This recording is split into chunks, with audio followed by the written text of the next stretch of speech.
ਸਾਡੇ ਜੀ ਪੰਜਾਬੀ ਦੀ ਇੱਕ ਕਹਾਵਤ ਹੈ ਤੇ ਇੱਕ ਬੜੀ ਪੁਰਾਣੀ ਗੱਲ ਹੈਗੀ ਹੈ ਕਿ ਇੱਕ ਬੱਸ ਦੇ ਵਿੱਚ ਨਾ ਕੁਝ ਚੋਰ ਵੜ ਗਏ।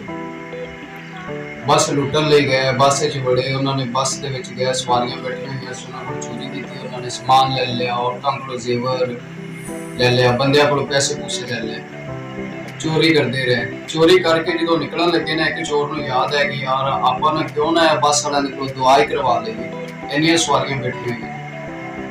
ਵਾਪਸ ਆਇਆ, ਉਹਨੇ ਬੱਸ ਵਾਲੇ ਸਾਰੀਆਂ ਸਵਾਰੀਆਂ ਨੂੰ ਕਿਹਾ ਜੀ ਅਸੀਂ ਚੋਰ ਹੈਗੇ ਆ ਤੇ ਸਾਡਾ ਹੈਗਾ ਇਹ ਪੇਸ਼ਾ, ਤੇ ਲਿਹਾਜ਼ਾ ਤੁਸੀਂ ਸਾਰੇ ਸਾਡੇ ਵਾਸਤੇ ਦੁਆ ਕਰੋ ਕਿ ਅੱਲਾਹ ਪਾਕ ਸਾਨੂੰ ਸਾਡੇ ਕੰਮ ਦੇ ਵਿੱਚ ਕਾਮਯਾਬ ਕਰੇ। ਸਵਾਰੀਆਂ ਡਰਦੀਆਂ ਪਈਆਂ ਸੀ। ਚੋਰਾਂ ਨੇ ਕੀ ਕੀਤਾ, ਉਹਨਾਂ ਰੈਫਲ ਸਿੱਧੀ ਕੀਤੀ ਹੈਗੀ ਤੇ ਸਵਾਰੀਆਂ ਡਰਨ ਰੈਫਲ ਵੇਖ ਕੇ। ਉਹਨਾਂ ਚੋਰਾਂ ਨੇ ਵੇਖਿਆ ਵਿੱਚ ਇੱਕ ਮੌਲਵੀ ਬੈਠਾ ਹੋਇਆ ਸੀ। ਉਹ ਮੌਲਵੀ ਸਾਹਿਬ ਦੇ ਜਦੋਂ ਰੈਫਲ ਉਹਨਾਂ ਸਿੱਧੀ ਕੀਤੀ ਮੌਲਵੀ ਨੂੰ, ਉਹਨਾਂ ਨੇ ਕਿਹਾ ਮੌਲਵੀ ਸਾਹਿਬ ਤੁਸੀਂ ਦੁਆ ਮੰਗਾਓ।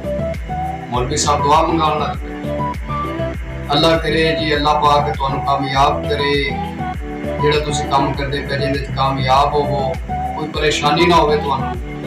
हुण सवारियां समझदार हैगियां सी कि किथे आमीन करना है ते किथे नहीं करना। ते जदों चोरां ने वेख्या कि सवारियां आमीन नहीं करदियां पईयां, चोरां ने की कीता, उन्हां ने सवारियां नू डराया, असला विखा के सवारियां नू उन्होंने डराया। डरा के ते सवारियां नू कहंदे कहो आमीन। सवारियां ने आमीन किया।